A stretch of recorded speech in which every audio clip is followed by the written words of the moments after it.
by asking this question, you're going to get a couple of things. One is antler and age restrictions.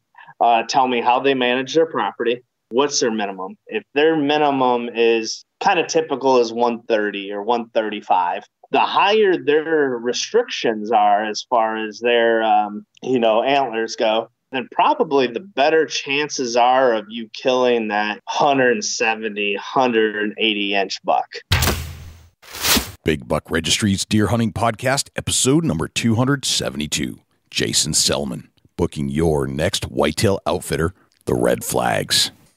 Support for the Big Buck Registry and the Deer Hunt Podcast comes from Rackology. Everything you need in one bag. Now available at Rural King and Orslin Farm and Home storefronts or online at www.rackology.org. Quiet Cat, the all-terrain electric bicycle. Visit quietcat.com. That's QUIETKAT.com and use the discount code BIGBUCK15 to secure 15% off your next Quiet Cat purchase. Covert scouting cameras, remote cameras for hunting, wildlife, and security, and Big Buck merch. You can get cool, high-quality Big Buck t-shirts, long-sleeve t-shirts, and hoodies. And show support for this podcast by visiting www.bigbuckregistry.com/MERCH.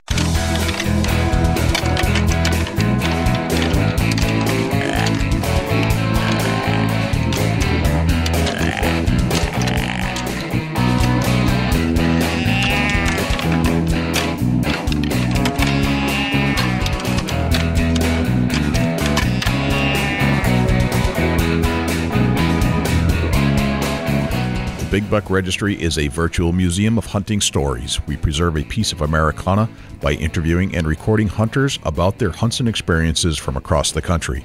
And who knows, maybe we'll learn a thing or two along the way that'll help us take our hunt to the next level. Hey, this is JC Hall from On the Road and Open Season TV, and you're listening to one of my favorite podcasts, the Big Buck Registry. This is Laura Zara from Naked and Afraid, and you're about to listen to my favorite podcast, Big Buck Registry. Hey guys, this is Seth Perkins from Bearded Butcher Blend Seasoning, and you're listening to one of my favorite podcasts, Big Buck Registry.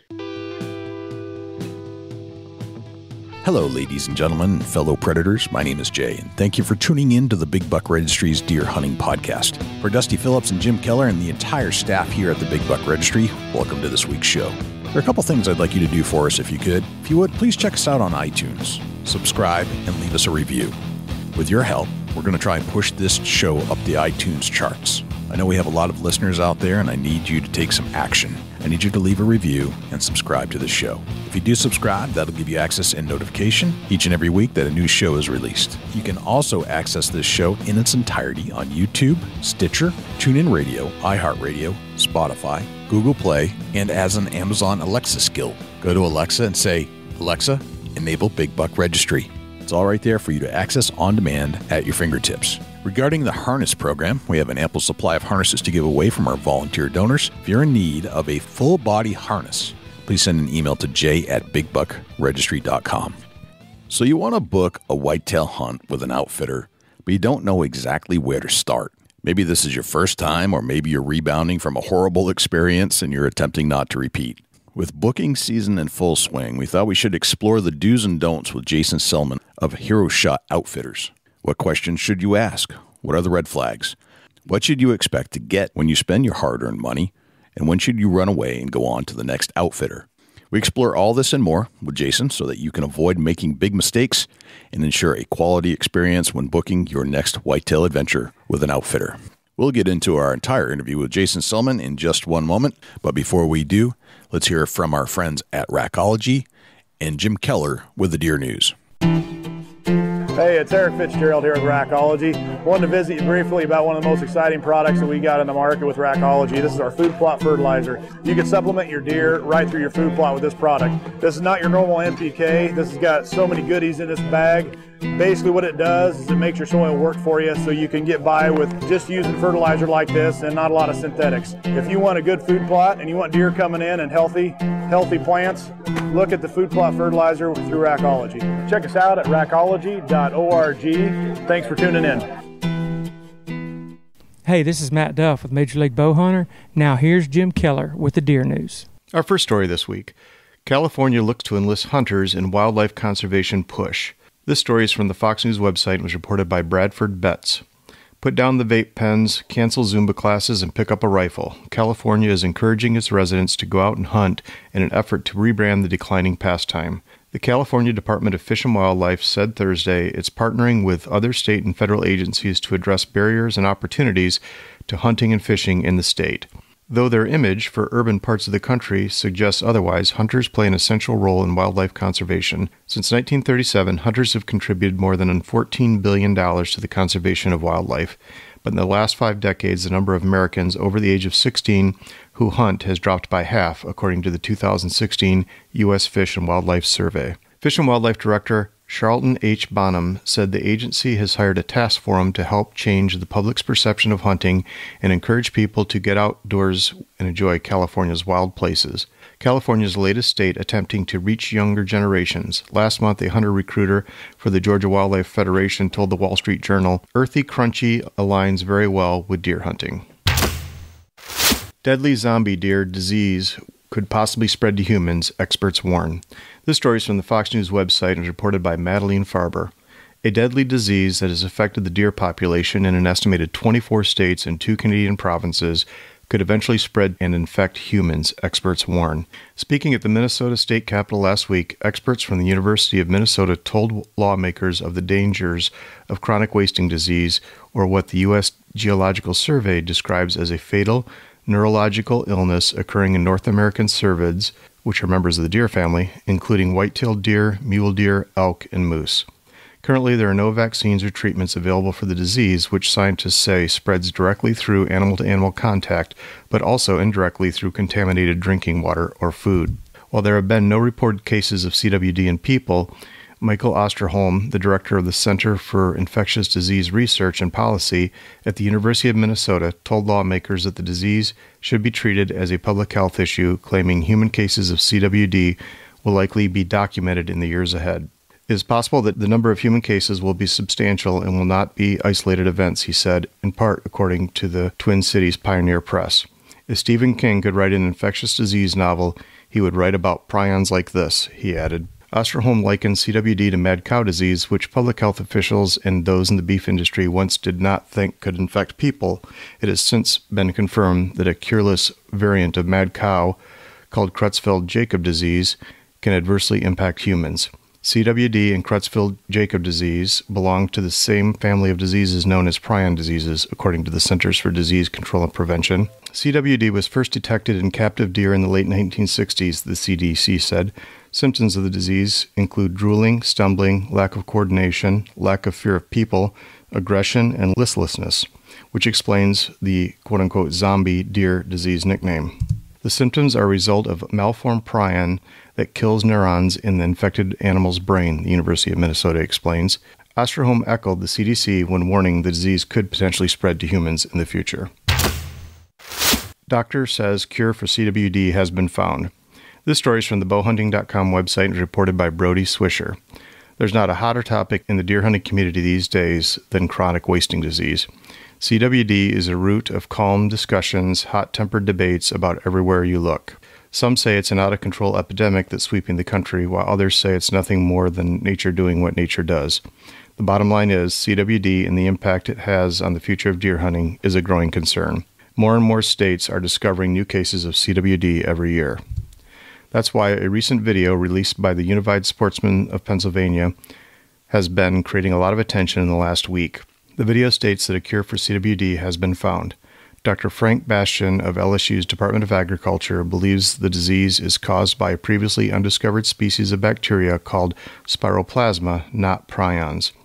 Bastian's team is working on developing a 3-stage plan of attack, beginning in the first year with a diagnostic kit that would allow hunters to immediately test deer for the disease in the field.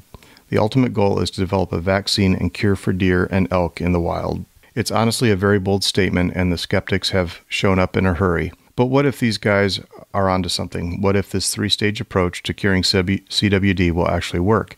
And beyond the deer herd, what if it could actually cure greater diseases and health concerns like Alzheimer's, as claims are being made? For a closer look at what Dr. John Evelyn had to say regarding a cure for CWD in a recent press Conference in Pennsylvania, please check the Big Buck Registry Facebook pages for the link. The group seems to have gathered some support from local groups in Pennsylvania, but it's a different story when it comes to support from where it may matter the most, the Pennsylvania Game Commission. The commission responded with a skeptical statement saying decades of research have provided abundant evidence that prions are the infectious agent of CWD. The commission went on to say that while alternative theories exist, they have not been thoroughly researched. Other sources say that no one has yet to replicate the research mentioned above, nor does any wildlife agency accept the bacteria theory. This ultimately could be the biggest hurdle for Dr. Bastian's team. Without replication, does Bastian even have a solid, sound scientific foundation? That concludes this week's edition of the Big Buck Registry's Deer News. Special thanks to Daniel Applebaum, Dawn Keller, John Geis, and T.R. Walters for leads on stories this week. For links to the stories featured this week, please check our show notes at www.bigbuckregistry.com. If you have any ideas for future topics or have questions about any of these topics, please email me at jim@bigbuckregistry.com. For the Big Buck Registry, this is Jim Keller with the Deer News. Thanks to Jim Keller for the Deer News. Without further ado, here is Jason Selman from Hero Shot Outfitters. Jason Selman, welcome to the Big Buck Registry's Deer Hunting Podcast. How are you, my friend? Doing well, Jay. How are you? Doing good, man. Doing good. Hey, you know what? It's that time of year. It's that time of year where you got to start thinking about booking your hunts, right, for 2019. Yeah, absolutely. It's definitely time. You know, if you haven't started planning yet, you may be a little behind the curve, but there's definitely some great opportunities still out there. I think a lot of guys and gals think about their hunt kind of mid-season, the prior year, generally speaking. Like it's on their radar. And then as the new year changes over, you start to think about it more. And this is the time where I think you got to get serious. Yeah, I definitely agree, Jay. It just kind of seems that, as you're in the whitetail season, you're talking to friends and you're seeing friends on, social media, killing big deer in other places. And you kind of get that, I'd like to go hunt there. I'd like to try a different state. And, it kind of gets in the forefront of your mind. And then you have the hustle and bustle of the holidays. And once kind of the new year turns, it's kind of time to start planning and, kind of putting the pieces together to plan that hunt for the fall. Gotcha. All right. So we've established that. Jason, tell me about yourself. Who are you? Where are you from? What makes you an authority to discuss this kind of concept so that we can walk people through when it's time and what do you got to look out for when you're starting to think about booking your outfitter for this year? I started outfitting just probably 3 or 4 years ago. But I'd like to say that I've been hunting and been in the woods since I could fit in a backpack, and was fortunate enough to have a father and grandfather that kind of kept that fire in my belly burning at a very, very young age and kept me involved in the outdoors. And, I kind of hit the ground running with it. So been fortunate enough to, hunt a lot of different states, both private, public, and even outfitted hunts for sure. Grew up, for the most part in the Middle Tennessee area. And then my time in the military kind of took me to a few different places and ended up landing here in West Central Illinois, right here at the Golden Triangle, Adams Pike, and Brown County, where I run my outfitting business today. So logged a lot of miles in the woods, both, hunting, predominantly whitetails, but other species as well. And predominantly, archery hunting, as well as have been on those, those outfitted hunts and have, been through this process. I've been on the other side where, I've been scratching my head, calling outfitters, talking to them, emailing them, researching them. I remember the days when I was a youngster and you'd get, Deer and Deer Hunter magazine or Bow Hunter magazine, and you look at the back and there was your kind of list of outfitters to go from. And anymore with social media, you kind of have everything right at your fingertips, social media and, of course, the internet, to kind of look at your options of where you want to go. All right. So you've got a passion for this type of stuff, just like we all do. And certainly being in the business makes you an established authority on outfitting. Now, at this time of year, we got to start thinking about this stuff, as we discussed. But to me, this is probably one of those shows that's going to be good for the person that's never booked an outfitter, the person that has booked an outfitter and has had a really bad experience or just not a great experience.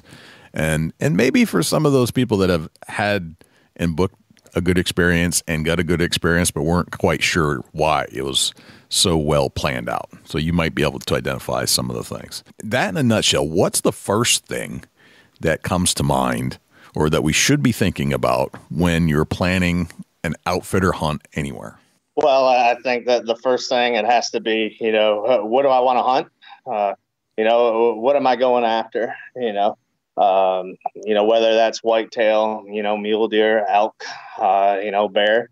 I think you have to kind of identify that, kind of going away from the whitetail a little bit. If you're looking to do a Western hunt or some of those where, you have lotteries for your permits and stuff of that nature where you have to be a little bit proactive on them versus, a lot of your whitetail states, here like we are in the Midwest where you can buy your tags, for the most part over the counter. I think, right now you have to identify where you want to go, what you want to hunt, and the amount of time that you have, to book that hunt, as far as, time away from work. It seems like right now is the time just because, a lot of people, how their schedules fall, they got to put in for vacation time and they normally have to do that, several months in advance. That's a good point. Yeah. I mean, these things you have to plan ahead. If you have a job that is demanding of your time, that's all things that have to come into play. Getting into, do you want a hardcore hunt or do you want a luxury hunt, right? Like a getaway kind of thing. Which should we be thinking about, or what are we going to cover today? If you want a luxury hunt and you want to stay in a beautiful cabin and drink the finest scotches and wines, that's one thing. But I can tell you that for me, I could care less about that. My guess is that most of our listeners could care less about that too. Yeah. So I'd probably, definitely that hardcore hunt, when I would be asking my questions, personally to an outfitter, or things I got to look at, probably the food and the lodging are going to be, kind of down my, I guess, checklist.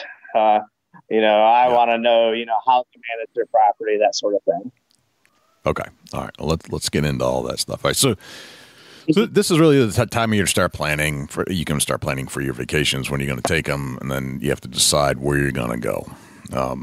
I guess for the purposes of this episode, let's try to focus on just the whitetail aspect. We're not going to talk about elk. We're not going to talk about antelope. We're not going to talk about mule deer. Maybe we can do that in another show. But just because whitetail is such a huge piece of this puzzle, and that's something we talk about the most, what should we start thinking about this time of year to book your whitetail hunt, and where should we start looking for those whitetail hunts? Yeah, absolutely. So, of course, identify where, if I'm looking kind of the Midwest, I would, always start your searches, online. Of course, the next best thing besides that is, having, talk to your hunting buddies, groups at your, archery shops, see where other people have been. If you're looking to go to Illinois or Ohio and somebody that's been there, talk to them, see what their experiences are, because a lot of times those guys, they probably looked at some of the same places that you may have on your list, and you can either know to, move forward and contact them, or check them off, as that may not fit the type of hunt that you're looking for. So definitely networking is huge. I feel in the initial process of looking to where you want to go. And like I said, if all else fails, internet or Facebook is such a great tool nowadays. The internet's huge, right? I mean, all things happen through the internet. So you get lots of pictures and reviews and things like that. But let's say but it doesn't tell you everything. There's still some things you need to know, whether you're a newbie or somebody that's done this a couple times. There's probably some other things you need to think about. As an outfitter and as somebody that has done this type of booking, what type of questions should we start asking ourselves as we're looking online, on Facebook, YouTube, wherever they have media, what should we be assessing in our heads? I'm real big on, success and opportunity rate would be a couple of definitely the big ones. Okay. Obviously we go to hunt and we want to have a good hunt, but guys book or gals hunt or book hunts because they want to kill a trophy. So I need to know some statistics. Okay. All right. What kind of statistics are we looking at? Well, on success rate, I want to know actual numbers of success. So if I'm looking to book an archery hunt, I want to know out of how many guys, what percentage actually harvested something. And you can honestly tell a lot about an outfitter on how they answer this question. Okay. And it will kind of lead you the path, kind of the rest of the way if you decide you want to move forward with them or you want to check some others out. So how they answer success rate is very, very important. Okay. If I say I have a success rate of 80 and I'm an outfitter, 80%, what does that mean? Yeah, I would probably decide not to choose that outfitter based on that statistic is unless I'm talking fair chase here. On a fair chase hunt, 80% success rate, it's just too unrealistic. Okay. All right. And why? Why is that too high? If you're a really good outfitter, why is that not out of the realm of possibility? Well, at the end of the day, especially on the archery, it's still hunting. It's fair chase. You can't guarantee a kill. So, and just take Illinois, and a lot of states are this way, average between 20 and 25% success rate across the board on kills. So then I'm going to probably even minimize that a little more because you go to an outfitter to not just kill a deer, but to kill a trophy deer. So your success is going to go down even a little bit more. Like I said, it's still, free range. The deer have to, walk by. So many little factors have to go, right during a bow hunt.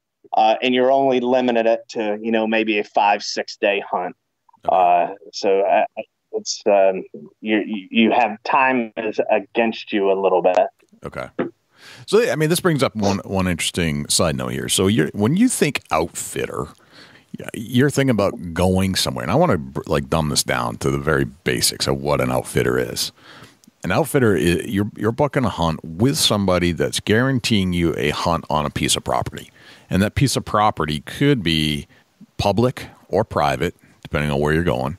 And those laws will vary depending upon state regulations on use laws, right? Or maybe it's somebody owns a large tract of land and they only let their guys that they booked with come hunt. Can you elaborate on any of that stuff? Yes. So, on the guaranteeing, I'm guaranteeing you a hunt. I can speak for myself here. All my ground is private. We can't do any public land. And so that's great. I have full, access to, thousands of acres of lease land that I lease for the sole purpose of, to outfit on. That's basically the guarantee. I am managing it. I am setting it up. I'm doing all the legwork, the scouting, the trail cams, the food plots, the access, all the things that, go into play of setting up your property, for hunting just on a larger scale. So when you show up, all you have to do is, be confident in your equipment and, be ready to hunt. Okay. And that's pretty universal no matter where you go. Correct. All right. Got it. I just wanted to really express exactly what outfitting means. Okay. All right. So you're saying that a success rate of 80% is a red flag. When does that percentage seem realistic? Like if you start, what number should you be hearing? On success, Jay, honestly, anything under, 35%, I would say is pretty realistic. Me personally, I don't go on success rate. I could give you numbers because there's just so many factors. Success is a lot of my job. I like to say is to provide an opportunity at, harvesting, a trophy deer. But the success comes on, could be skill of the hunter, could be a bad shot, a non-ethical hit, that sort of thing. So anything under 35 is probably, is not unrealistic by any means. Okay. And I'm talking on the archery route, gun. It's very hard to predict that. Some guys may be higher success, but it's also what are they shooting as well. Okay, and then, you've got factors against you, right? You've got your own skill set. Yeah. You've got your own presentation of the animal, how they come into the set, whether your scent control, your the weather, the moon. I mean, all those things are going to play in because you're going to book the hunt and you're not going to know what the weather's going to be that day until that week, and you're not going to know a whole lot about what to expect and what's going to get the deer on the feet versus things that keep deer not moving around until well after dark. Those are all things you can't control. So correct. Automatically, no matter where you hunt, even I would say even in a high fenced thing, you're not going to have a deer run by your stand every hour and get a shot, right? That's not how it works. This is real life. This is how real hunting works. No matter where you go, you're still up against challenges. Yeah, absolutely. At the end of the day, they're even in a high fence, and I can't really speak for it because, I don't run it. I've never hunted it, and nothing against it by any means, but they're still wild animals, right. And there's just so many factors that are go into play. I always say I'll guarantee I'll work my butt off to provide you an opportunity. I'll provide you great accommodations, and I'll provide you great food. That's about all that I can guarantee you. Okay. Yep. All right. What else should I be thinking about? I want to know how many hunters an outfit takes. Okay. That's a very, very, important question for me. Is that at one time, or is that over the course of the season, or both? I actually want to know both. Okay. At one time, I like to know how many are going to be in camp. And so if I'm told, say 8 people, and I may actually, kind of after that say, okay, so are there going to be 2 people in my room? And, I want to know kind of my sleeping arrangements a little bit, are we all, is there 4 in a room? Am I going to be comfortable? How that kind of goes. And then I want to know, well, how many camps do they run? Because a lot of outfitters, they may run multiple camps. And so, say they got 4 camps of 8, that's 32 hunters at a week's time. Granted, if they got the ground to cover that, then that's great. But if they're a low acreage, kind of outfit and they're running 30 some hunters a week, I'd be a little hesitant just because of maybe the pressure factor. And that was my next question, pressure. So, you might have a certain number of people going in that week, which I would really want to know, but I also want to know how much pressure you put on these deers in all these places all year long. That just seems like what I would want to know. I don't book a lot of, in fact, I've only booked a couple of outfitters over the course of my life. Generally, I'm hunting private or public lands in New Hampshire or other places where it's not like an outfitter. It's just groups of guys that know where the deer are, kind of know where the deer are, and we go in. But this is different. If I have a certain parcel of land that I have access to, if I'm spending my money, I'm going to want to know, as you just described, number of people I'm hunting with, if I don't know them for sure, how many, and then how much pressure you put on all these spots all year long. Yeah, absolutely. And that is probably, I guess, for lack of a better term, kind of the meat and potatoes of it all. I want to know, because at the end of the day, I'm hunting 5 days. The last thing I want is to, go somewhere and it looks like, a motorcycle trail to the stand or candy wrappers at the bottom. You can just tell it's been hunted. And from just a confidence standpoint, that can really, lower a guy's morale if he does that. I've been in that situation on the hunting standpoint, and you're sitting all day long, and you just know it's not going to happen just because it's got that feel. So Right. pressure is very, very important. Okay. What about acreage? I mean, we don't need a ton of acreage to kill a big buck, but I would want to know how many acres I would have access to and how it's all managed. And I also want to know if there are spots that are off limits at certain times that are opened up at other times, because as we know, pressure changes everything. The deer move around. They avoid the pressure spots. So as an outfitter or somebody booking an outfitter, what do I need to know about the acreage? And there are probably lots of other things that come into play that I'm not even thinking about. What should I be thinking? Yeah, so definitely the amount of land definitely is huge, and that can tie back into the amount of hunters. You can kind of do a little math on that. But I want to know how much land they have and how they manage it from the standpoint of, what do they do for food plots? How do you have access trails? Do you predator hunt? How do you have sanctuaries set up? I'm going to ask all those kind of land management type questions. How do you hunt the early season? I may not even be interested at all in hunting the first week of October, but I want to know how that outfitter hunts the first week of October, because that'll tell a lot about his operations. Are you here where we're at? The mornings are kind of a no-go during the early season. You're bumping deer off food. You're putting a lot of unnecessary pressure on them that it's not needed. It's not hunting or it's not approaching it the right way, in my opinion. Where if I was calling it out and they're like, yeah, we get right after it. We're hunting, all the time. And I know that there's going to be so much pressure on them deer that them probably mature bucks are going to be somewhere else that first week in November.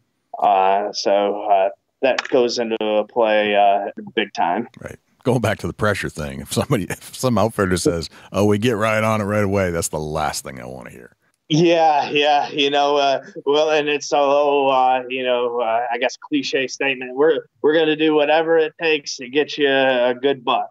And there's probably some truth to that everybody is, but at what expense are you doing it? So you only have so much land, regardless if you have 3,000 acres, 10,000 or 20,000, you can contaminate it really, really quickly. And that's the last thing you really want to do. So access scent control is definitely another one, when you're out there working, in the summertime or using scent control measures. And you can even, ask guy, well, what do you think about this? Get there. You already know the answer, but ask their opinion to kind of see what they say, to see if really their process and how they go about setting up their hunt or for hunters is kind of the same rule of thumb that you use on your own piece of property, back home. Okay. So if those two philosophies align, then you're probably onto something as far as making your decision. Okay. All right. So in the same aspect of counting, keeping track, using numbers, knowing the number of hunters that might be in the camp or have come in and the number of acres you have to hunt, what's your percentage? Like what should you be asking for? What's a good measurement in your head of when is it okay to go and when is it not okay to go? As far as the number of hunters, in camp, I guess yeah. So if I got 10 hunters in camp and I've got 1,000 acres, is that a bad ratio? Is that a good ratio? I don't know. Yeah, that's probably a little heavy. Honestly, I look at it kind of what I've done, and I guess, topography here is a little bit different of kind of the lay of our land because the amount of timber and ag fields in the mix. But I go 1 hunter per 100 acres, basically per season. So say I have, 3,300 acres. The max hunters I would even run is 33. And I don't even run that much, but that's me. Okay. Versus out, call it, Kansas way. The way their land lays, you have to have bigger chunks of land just because there's not as much timber. So, the acreage thing can be a little bit misleading, but I like the kind of 100 per 100 acres, per season rule. That's just kind of my thing. Per season. Okay. All right. No, that makes sense. And what about the number of hunters in camp? Like, is there a ratio formula there too? No, it's all kind of on your, the lodging setup of who you're contacting. If they can, I like to have, at least, 6 guys, and have 1 bathroom, 2 to a bed. Okay. That's pretty good. But it's all, every outfitter's lodging situation can be different, just on how big their facility is. Also, you got to look at a factor of, do they have guides, and the more hunters that they take, you would hope that they would have, more guides. So, the situation kind of back where you asked about, 10 hunters in camp. Well, if there's only, 1 guide, that's going to be very, very tough, for 1 guide to guide 10 people. So I want to know about the guides and their experience and kind of their guide to hunter ratio. Gotcha. Okay. What's a good guide to hunter ratio? I think 3 to 1, is pretty decent, for a whitetail. 3 guides to 1 hunter or 3 hunters to 1 guide? 3 hunters to 1 guide. Okay. Here on a whitetail hunt, and even really, you probably could go to 4, but no more than really that. As when you're doing a lot of stand hunting, for whitetail, and at the end of the day, you're just kind of, it's drop off, pick up, unless, somebody, hits a deer or something of that nature. Okay. It's not like you're out spot stalking out west or anything. Right. Okay. All right. So we've talked about percentage of success rate that you should probably quiz the outfitter on. We've talked about number of hunters in camp. We've talked about the ratio of hunters to acreage that they can hunt over the course of a season. What else should I be thinking about? What else should I be asking my outfitter as I'm trying to book this thing? Well, one is I want to know their, equipment that they use. Okay. I want to know what type of stands. If I'm going, especially on a bow hunt, I want to know, the stand heights on them, shot distance, shooting lanes, any type of accessories that I'm going to need. The stands, I think the type of stands, and I guess brand is important here, and I'm not a brand guy per se. I'm a quality guy, but I want to make sure that they're using stands that are comfortable, that I can sit all day long in. I can put 12, 13 hours in. Okay. Because you hunt here a lot, in West Central Illinois during the pre-rut and rut, you're logging some long hours, and the last thing I want to do is, sit in the stand and halfway, through my day, my back's hurting and I'm sore. I just can't stand it. So I want to make sure that they have stands that are quality. Also if there's any, physical limitations, I want to ask if they can, accommodate that, stuff of that nature. Okay. Shot distance. You mentioned shot distance. What am I looking for there? Am I thinking bow shots, gun shots? What types of things do I need to assess as far as shot distance? What I want to know here is I'm trying to gauge a little bit, 2 things here. How far that I need to practice. If I'm used to hunting, cedar swamp of northern Michigan where you can't get a shot past 25 yards, and that's all I ever practice. And I can come down here to West Central Illinois and, get a shot 50 or 60 if I'm hunting a field edge. I need to kind of know that.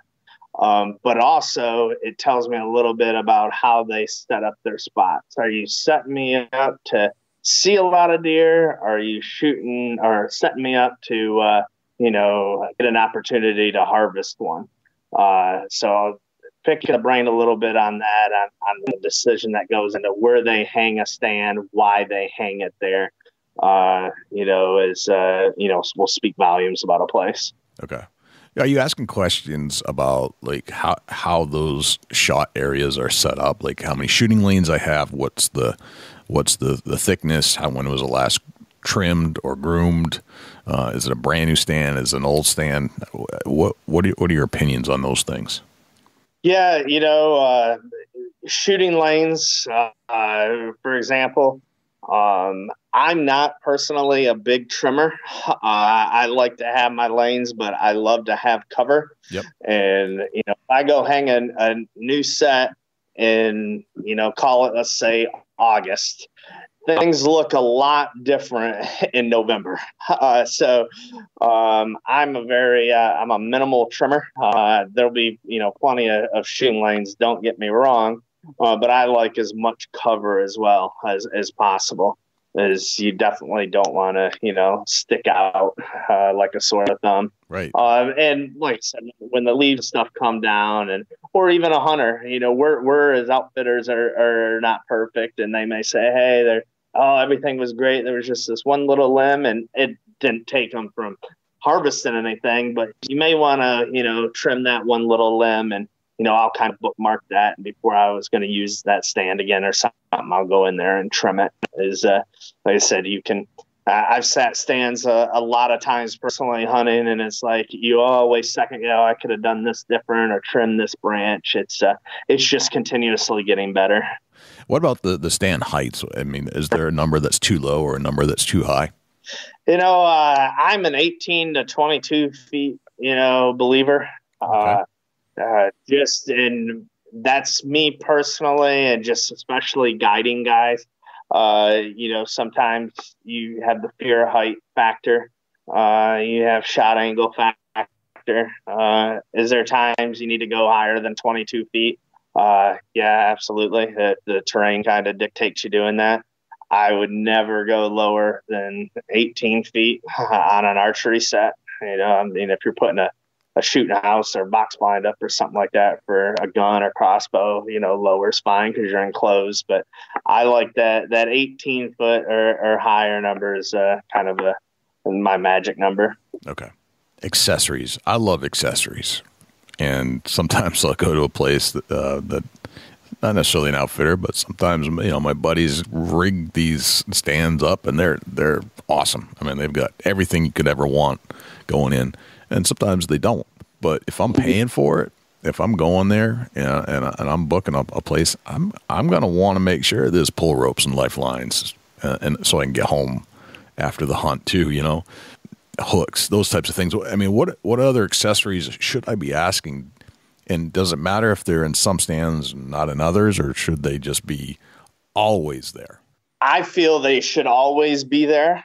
So I can only speak for my operation. Is every stand has a lifeline, a pull rope, and then it'll have an easy hanger, and then one or two accessory hooks, or maybe an accessory hook. And there was a limb I cut that, the end can act as a hook, something of that nature, just to be able to hang my pack and stuff like that. And I do it that way to just eliminate, a guy getting there, having to fool in his pack, at 4:30 in the morning, digging around, screwing in hooks, unscrewing hooks. And it's just, I want the guy to be able to get to the tree, pull his bow up, sit down and hunt.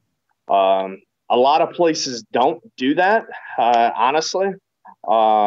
And they have their reasonings behind it, but I like to, kind of offer everything, okay. Just so you don't have to worry about it. But I wouldn't it wouldn't be a deterring factor for me as long as the guy said, was open and then, said, yeah, we have lifelines, everything, but, you make sure. And I always carry that stuff in my pack just in case, because, people can take them. It could, who knows what can happen. Right. But, the attention to detail on doing those little things go a long way, in my opinion. Okay. So this kind of brings up another thought. So let's say you get a call from somebody say, I want to film my hunt. Maybe they're professional, maybe they're just amateur, but they want to film their hunt, and they want to bring another guy in there to do the filming. Or at the very minimum, they want to have some kind of a camera limb so that they can mount their camera. Is that something that is like, if you're asking those questions and the guy says, no, we don't do any of that, is that a turnoff? Is that a red flag? Or is that, or should that outfitter be saying, yeah, we can make that happen? Or is that just being a yes man? I think it really boils down to the outfitter. I've had guys film, both with a cameraman and with a, kind of, self-filming their own stuff.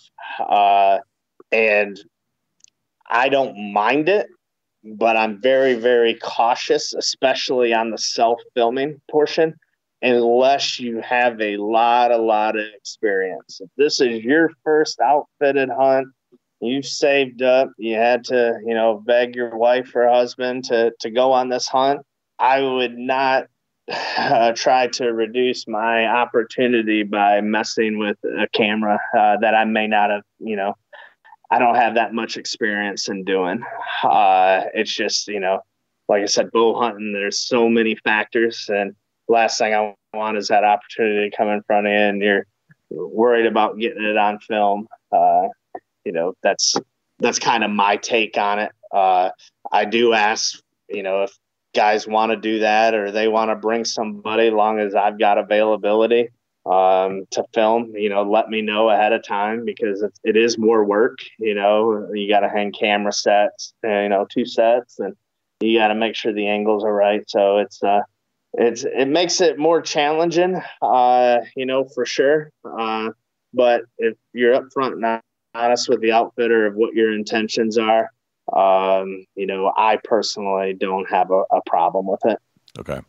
And what if, and I know the outfitters know these lands like the back of their hands, but what if that hunter says, okay, I found this spot, and for whatever reason the deer are coming out over there? Can he go set up another stand? Can they set up one of their own stands, whatever the situation be? Is it a mobile kind of situation? Yeah, that's a great question to ask. Me personally, no. But some guys may allow it. I take a lot of pride in setting up, my setups, and you're paying for a guided hunt. So you have to trust the guide, that they hung that stand in the right location. And, the deer can travel one way, one day and right by that tree the next. And I've done it personally where I consider myself a pretty aggressive hunter, where I've had my stand and 2 days in a row, the deer did the same thing and moved my climber 100 yards. And that buck was 20 yards in front of the tree I just moved from. And I had that situation kind of happen this year. It took 3.5 days to kill one buck, and we sat in the same stand instead of moving. So I'm always open to feedback. It's kind of that, dinner time, sit around and talk. What are your ideas? What are you thinking here? But the odds are too, I've personally, and most outfitters, if they've scouted enough, where them deer, you're seeing them deer, they probably got a set up pretty close to it or around it where, they can get you into, as long as that wind direction is right. Okay. All right. So the next question is, okay, so they've got stands there. Mhm. How am I going to know if they are educated enough, informed enough to know where to place the stand to begin with? Maybe it's a new operation, maybe it's an old operation, but maybe the stands are placed there just because they need another stand. They didn't think about if that was a good spot or not. What kind of questions should I be asking that outfitter about stand placement? I'd first of all, I'd ask, how many stands do you have? Is definitely a good question. Me, I'm a lock-on guy, so I do have ladder stands just because some guys like hunting ladder stands. They don't like the lock-ons or whatever, which is fine. I have to, being an outfitter, you kind of have to accommodate a full gamut. But personally, being a lock-on hunter, I want to know, how many lock-ons do you have? How many options? And then I'll ask, how do you decide where to, hang a stand? And so I want to hear access. How do I get to and from that stand? And it's just not, walking a trail or walking a creek bed. It's wind direction. That wind, if they're very scent conscious and you hear them talk wind a lot or scent, getting in and out undetected, you're starting to feel a little bit of comfort. So, getting into a location, getting out, with the proper wind direction, cover is another thing. I want to know that I'm concealed, not skylined. Ability to make multiple shots, especially, archery, how many which ways can I move? Can I shoot? Would be a huge factor. So those, at the end of the day, it's wind direction. And then I want to know my reconnaissance. I want to know, how much, trail cam pics have you gotten on this area? What bucks are moving through here? What's the deer sign? That sort of thing. If a guy's going to decide to put you in a stand and you don't have much history of that area, it's not very, I guess, you're not too excited going into the next day. Okay. Gotcha. All good points. Very good points. Let's take a little break and check in with our friends at Rackology. And when we come back, we'll continue our conversation with Jason Selman. Rackology Deer Supplement and Attractant, developed through years of intense scientific research, comes a product that puts it all in one bag. Superior attractant, scientifically formulated vitamins and minerals, and all at a much better price. To get yours today, please check out rackology.org for a list of dealers. Rackology, how can you afford not to use it? Everything deer need, all in one bag. And now back to our conversation with Jason Selman from Hero Shot Outfitters. I used to belong to a club in North Carolina, and they had we had a hunting restriction antler size. Like it had to fit. If it fit inside of the 5-gallon bucket, you were fined.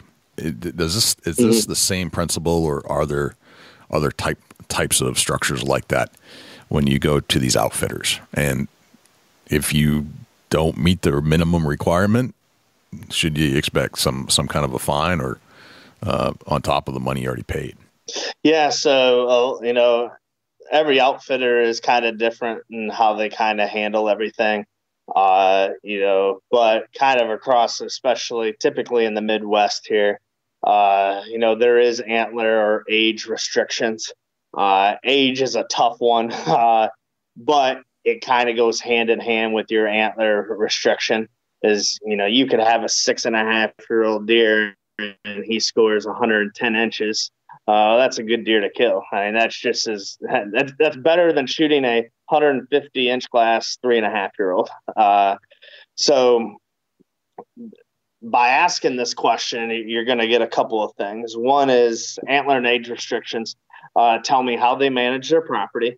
What's their minimum? If their minimum is, kind of typical is 130 or 135 is typically your, restriction. Some do 140.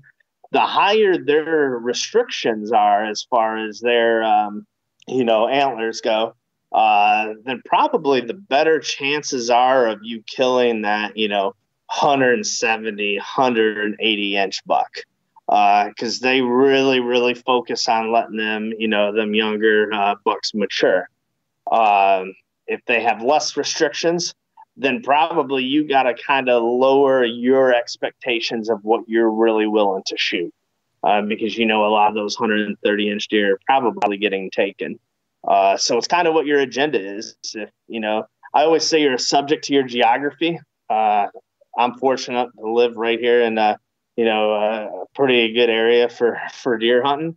But it hadn't always been that way. I grew up hunting northern Michigan, where you shot 10-inch 8-point, you were a hero at the local gas station. So I get it. No doubt. So it's all it's all kind of what you're looking for. And like I said, that just kind of goes hand in hand with, talking to that outfitter. A guy calls me and he says, the biggest buck I've ever killed is, 110 inches. I'll be happy with 130-inch deer, 135-inch deer. Then I know that going in that guy is looking for this. I'm going to do my best to put him on that versus the guy that's killed big deer, maybe lives in an area where they grow big or has been on some other hunts and he only wants 150 or better. Then, we're going to have that conversation that, well, as long as you're, the chances of you going home without a kill is going to be higher than the person that's, going after the 130. We're on the same page and the expectations are clear. Then, I'll do my best to put him on that 150-inch deer. But I think it's best to set those expectations up front and, be honest and open with your outfitter as far as your agenda as well. I've never been fined before, but it raises the question, like, okay, you put that hunter in the stand, a smaller buck came by, they misjudged or whatever, or they just decided it was time. They shoot a deer that's smaller than the restrictions, if there is one, and you now have to have that conversation with that hunter to say, hey, you just paid me a bunch of money to come here, but now I got to charge you more money because you didn't shoot the right deer. How does that go? I mean, what is that something that? Yeah, I just can't imagine having that conversation.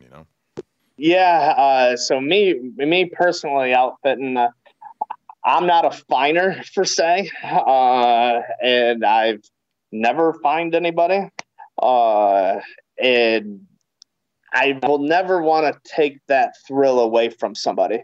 Judging a deer is very, very difficult. And you get excited, you spend a lot of money, maybe some pressures from home. You want to go again, so you better come home with something. And, mistakes happen, especially with a bow. You get low light conditions, you only have a split second. It had a 12-inch G2, big body, and you shoot. Long as the hunter's happy, at the end of the day, I'm happy. The fines are more there as a deterrent, and I'm just speaking for me, is the last thing. I always say, don't pass something the first day, you'll shoot the last.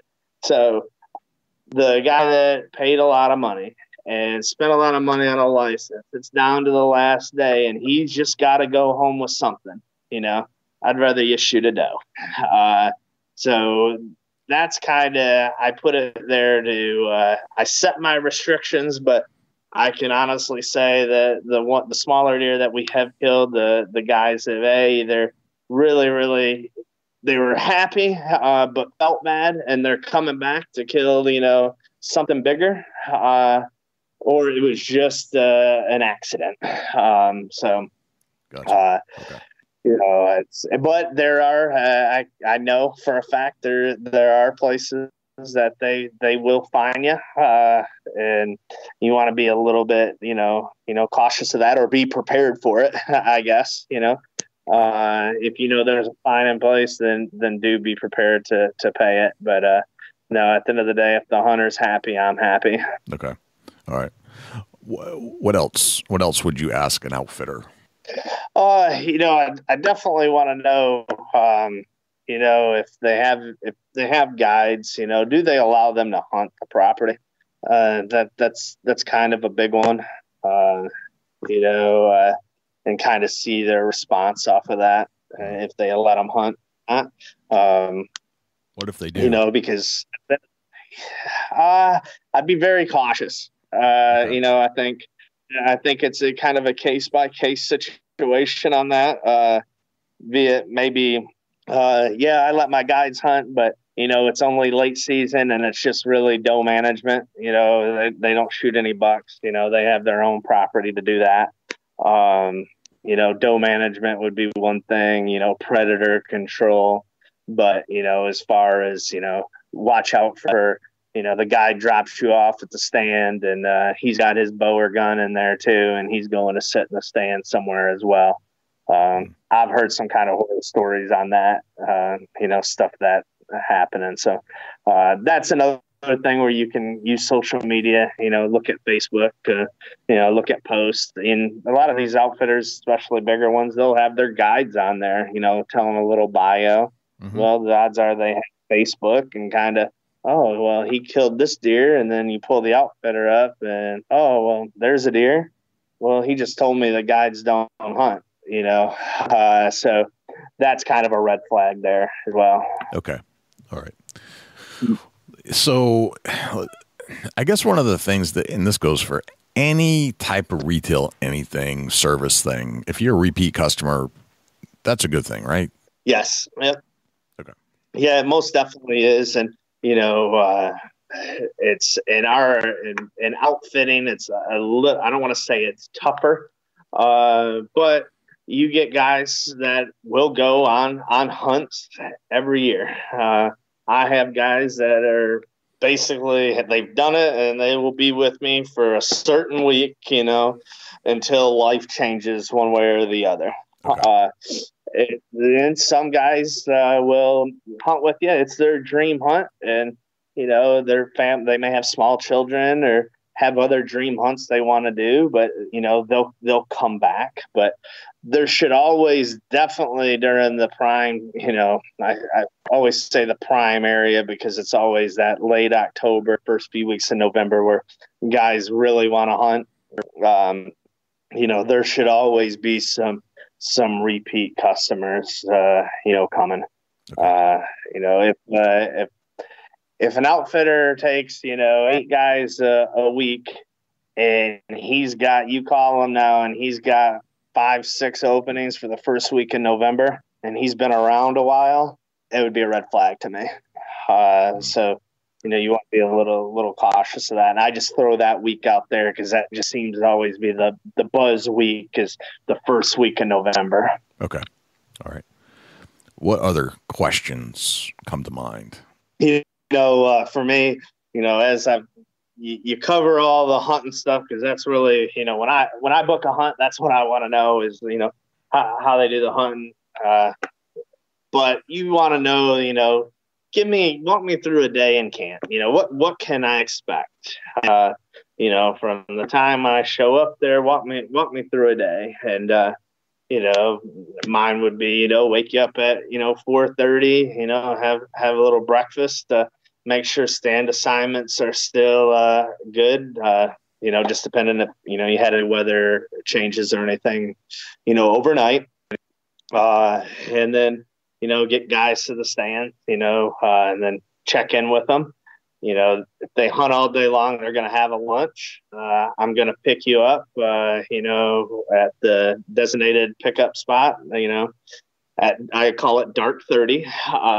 And then we're going to go back and we're going to sit around and unwind and have a home cooked meal and then do it all over again.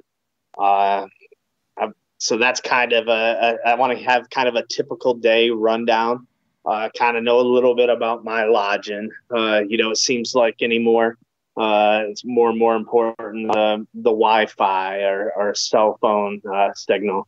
Okay. Do I have access to internet? Especially, if you're in a job where you're getting away from a week, but you're always tied to your job, where you may need to catch up on some emails or something at night, if that is needed. If I do, fortunate enough to harvest something, trophy care, a lot of outfitters will work with a processor, or they may quarter it. Do you cape it? Do you have taxidermists? That sort of thing. I want to know about, just meals. And, if you have, any type of, food allergies, anything like that, you definitely want to let your outfitter know that. Okay. It's typically outfitters, they're feeding for, 6, 8, 10, 30 people. So definitely let them know that. And then transportation, to and from the stands. This is a big one, just because I've been in situations before and I didn't personally mind it as far as driving myself to a farm. But I don't guide that way. I don't have anybody drive. I take them to and from the stands, but that's something I want to, ask, hey, will you be guiding me, or, am I going to have to, drive myself, to the stand or to the farm? So I want to ask that as well. Gotcha. Okay. All right. So I guess going back to the question about, is there a fine for shooting a lesser buck? What if you shot and you didn't put a good shot on, but you wounded the animal, or let's say you kill an animal that it's the biggest deer on the property? Are there additional fees that you'd have to pay, or what happens in the case where you wounded something? I mean, what do you do? Yeah, for the most part, you draw blood. That's considered a kill policy. And just because of a couple of factors, into that, it's the last thing, from an outfitter is you want, somebody, you may be taking a marginal shot or a low percentage shot just because, I'm out at outfitter, I'm going to get another crack, or we'll see what happens. So to kind of eliminate that, that element. And at the end of the day, we have to protect our herds. We only have so many, running around, and you give, some people 2-3 chances. And even if they are, successful, that can taking 30 hunters a year, it'd be like taking 60 hunters a year. And that kind of defeats that management purpose.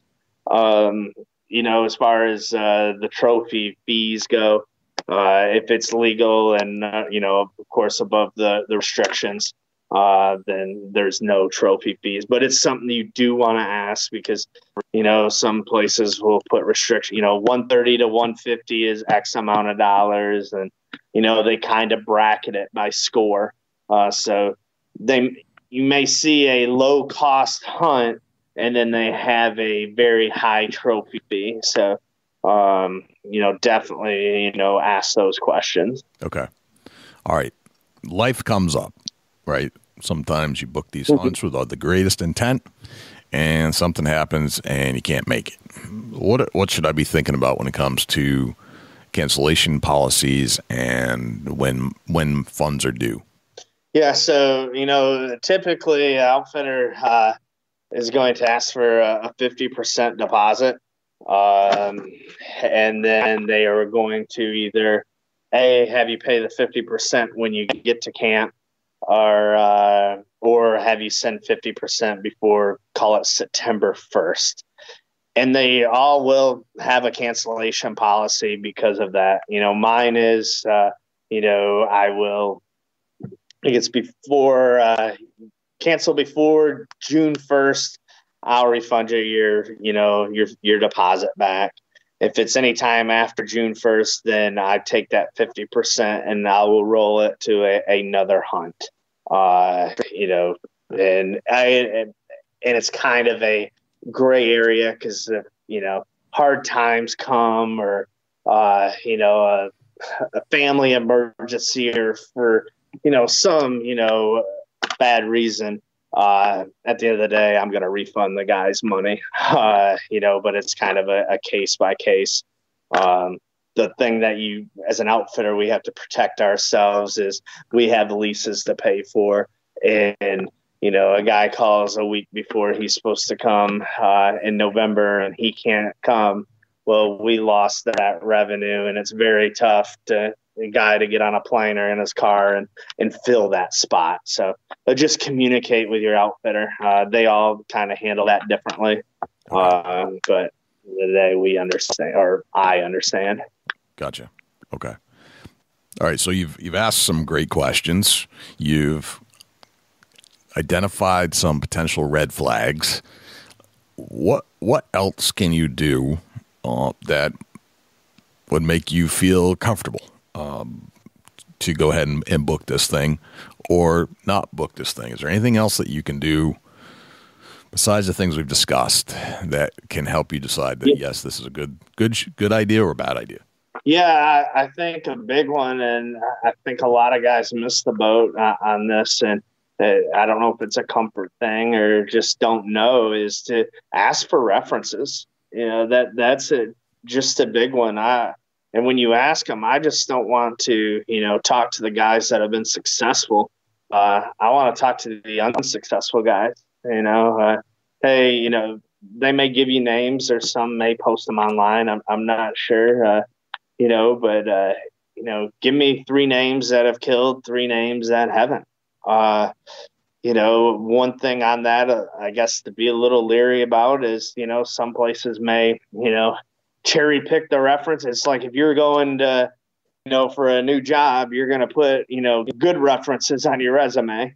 But anymore with social media, if they have a Facebook page that the outfitter does, you're going to see guys that have hunted with them just by their comments or kill pictures. And you can reach out to them on Facebook as well and kind of eliminate the outfitter, giving that info to you. Okay. I think that's definitely a big one. Your review sites are out there. Both site is a very good one to find out reviews. I like it personally because the hunter has to put a little bit of effort into, signing up, creating an account through both site to go review that outfitter. So both sites are a very good one as well. Okay. All right. Gotcha. And then another thing, if you're on the fence and you just don't know, or you kind of want to, check it out, if you're a turkey hunter, if maybe you're a beginner, or maybe you're, take turkey hunting pretty serious, or regardless, think about booking a turkey hunt with them. They're typically a lot cheaper than a whitetail hunt. It's less time. You can learn a lot about the terrain of where they're hunting. A lot of times you'll be able to shed hunt with them and kind of, learn the operation. And a 3-day turkey hunt, you'll get a pretty good feel on if it's somewhere you want to, go deer hunting. So definitely, take that opportunity if it presents itself. Very cool. That's a good point. I had not thought about that one, but yeah, if you can just go turkey hunt or shed hunt, and they're good with that, it gives you a good feel for whether it would be a good time to go back in the fall to deer hunt. Very good. Yeah. I mean, even, if you're close, and, it just depends how close you are in time, to the outfitter, don't hesitate to, it's a lot of work on the, labor side of being an outfitter, field work, food plots and stuff like that. And don't hesitate to offer to come up in the summertime. Hey, I love doing food plots. Do you need a hand doing that? Offer to even lend a hand. It may help a little bit on the cost of the hunt, but you can also kind of get a feel of how they work and what they're doing. Gotcha. As well. So yep, great idea. That's another thing you can. Yep. Gotcha. Let's if we could just kind of, we talked about some red flags, but let's kind of summarize the big red flags that you should say run away when you hear these things. What are some of the red flags that really stick out in your head? Well, definitely, just kind of inconsistent statistics, on your, success and opportunity rates are a big one. Okay. If a guy won't give me any references, if they get, and I've had it before, they get defensive or, for whatever reason, they just won't, definitely would run on that. Cost is another thing, and it's everybody has a budget and what they want to spend on a hunt. And anymore, and we know hunting isn't cheap, but be very leery of cheap prices. If you get what you pay for, and if it's too good to be true, it probably is. It may be a situation where you really should go or want to choose this outfitter, but this one is less money, so you choose it on price alone. Maybe consider, saving up a little more and going to that one you really wanted to the next year instead of going to the lesser one. You didn't feel good at the beginning.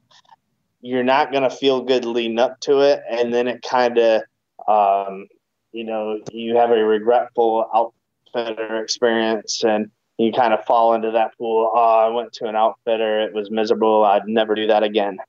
So definitely look at the price. Okay. Yep. That makes sense. Poor, reviews, anymore. And I can say this, I guess, from the outfitter standpoint, is we are in a service industry. And at the end of the day, it's hard to put it, I guess, bluntly, please everybody, So with that being said, if a guy has a bad review or two, it could have been an isolated incident. Don't let that deter you if you get a good feeling. However, if you read more bad than good, I'd probably stay away. Okay. It's just, it's something's not adding up, in my opinion. You're a lot of times, especially, putting pictures out there, they say a picture's worth 1,000 words. And so with social media, the amount of pictures that are out there of, trail cams and harvest photos and stuff like that, I want to see, all right, you got this buck on, how many bucks did you get on camera during the summer that you actually harvested in the fall? That would be a big one to me. Okay. So if you're selling me on my chance to, there's a good opportunity, I'm going to kill a 160-inch or bigger deer, and I don't see one picture of a 160-inch deer, that would be a red flag to me. Okay. And then just, communication, I feel, is so important. If you call an outfitter and they don't get back to you, and, certain times of year is a little bit more difficult than others, especially, during hunting season, you're running guys or right now, a lot of outfitters are doing the show circuit stuff like that, but they're not calling you back, or you're not getting email responses, no texting or anything like that. You're not starting off on the right foot. Gotcha. So if you get an uneasy feeling at the beginning, I would probably, kind of check that one off your list and go on. Okay. All right. Very good. Okay. So there's still a variable here, and it's the hunter, right? You're an outfitter. The hunter still has some responsibilities here. Yeah, they've done their homework, made a good decision. They've, you got good references. They answered all the questions. The outfitter answered all the questions correctly. But if you walk in there and you don't do certain things as the hunter, because there's still a physicality thing here that the hunter's still got to live up to. It's not, they're not just, it's not like you're walking in the grocery store and buying a piece of meat that the grocery store provided for you, that the butcher provided for you. You got to go get it, right? So there's some things that you have to do as a hunter. What are some of the things that you tell your hunters before they arrive? Yeah, so kind of, one thing, just kind of at, I guess, the booking stage, or, learning or trying to decide where you're going to go. If you're prepared to book a hunt, and you tell that outfitter you're going to go with them, I would say to follow through on that. And if you were to change your mind, just call the outfitter, tell them, don't string them along, out of just, pure respect, for the outfitter. Is at the end of the day, they earn their living, and there's guys that could be wanting that spot and they're holding it. So definitely you follow through or communicate that, hey, this year's not going to work, but, maybe next year, practice, and be prepared for your hunt. Don't show up to camp, haven't shot your bow in, a month, or you just got this new pack of broadheads at the store here in town and you're going to try them out.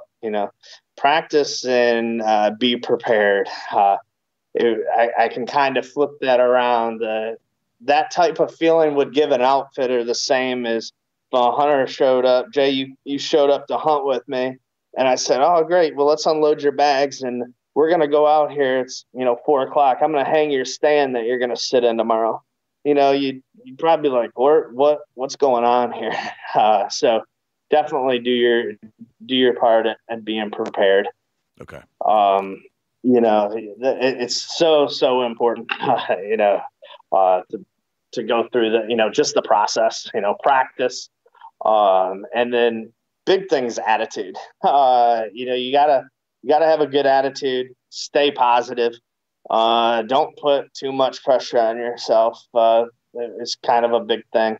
If you are the guys that have probably the best success are the ones that they have this kind of persona. They're just happy to be here, and they come back and they had the greatest day hunting. They seen 22 songbirds, 15 chipmunks, 3 turkeys dance. I mean, it's just like they're writing this book for you. And then, they get to the last day and they hadn't killed it and they're fine. And they kill, a 150-inch buck, versus the guy that every day I got to kill something. What are we doing? And they put so much unnecessary pressure on themselves that, it actually works against them. Gotcha. So just kind of relax. You're in camp with, could be guys that you've never been around, haven't met, different personalities, just try to stay positive, and try to keep a good camp atmosphere. Okay. And then, at the end of the day, probably, just let the guide do his job. Trust the guide. You paid money to go hunt somewhere. You have to trust that guide that, he is going to, do his best to provide you that opportunity that you're looking for. So you have to trust his knowledge. And it's okay to talk or to, run ideas by him or ask questions. There's definitely nothing wrong with that. But at the end of the day, trust them. Now, there may be a situation where it's just a bad experience that if the guide's picking you up and you're not getting to your stand till an hour after daylight, I would probably bring that to the owner or, his boss's attention. Okay. But if he's doing everything in his power and right, kind of let him do his thing. Gotcha. And kind of in my experiences, the ones that struggle the most is if you're typically hunt by yourself, you hunt public land, you've never been to an outfitter, you just do your own thing. And that's how you've always done it. You sleep in your truck. That's just the hunter you are, which is great. They, a lot of times, have the hardest time kind of adapting to that. Because you just described me, Jason. Yeah, it's great.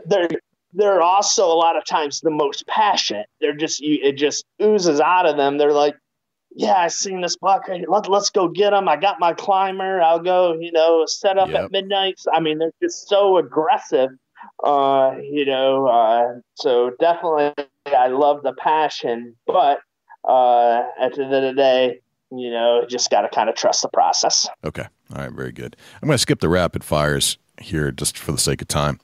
Okay.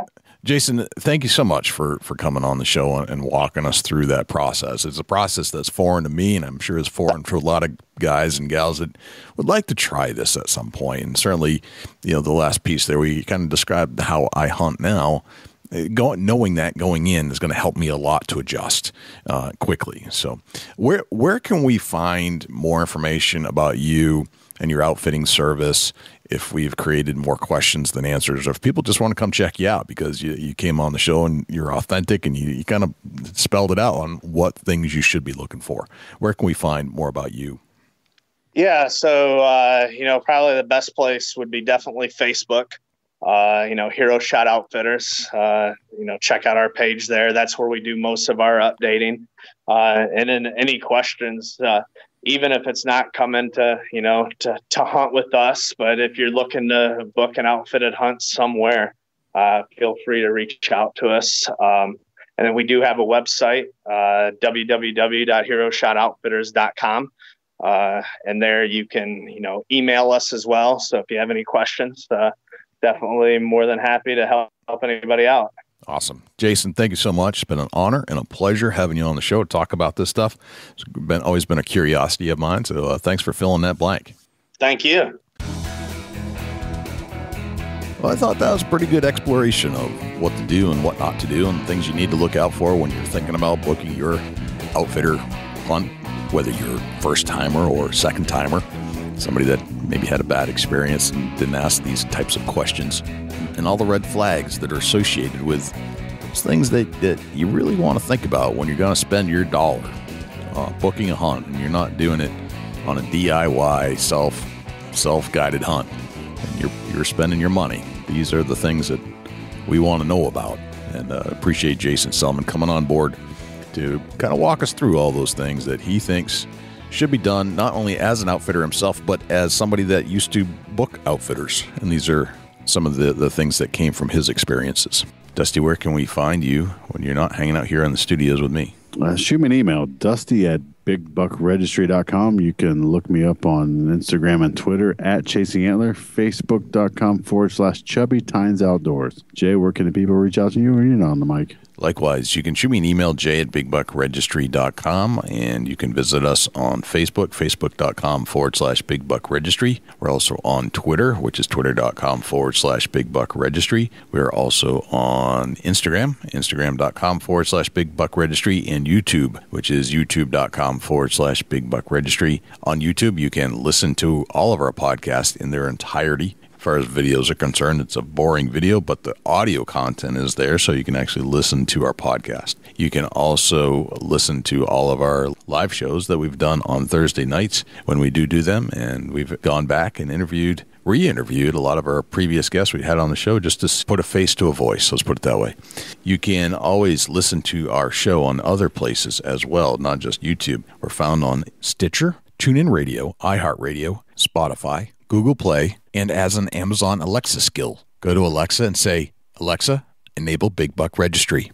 And if you would like to submit a buck to our page for consideration and be featured on our page in front of 250,000 diehard deer hunting fans, all you have to do is go to bigbuckregistry.com/mybuck, and all of the instructions will be right there. I think that's pretty much everywhere we're at. I think that's a wrap, Dusty. That's a whole lot of big buck, Jay. Sure is. I'm Jay Scott. I'm Dusty Phillips. And this is the Big Buck Registry's Deer Hunting Podcast. We'll see you next week.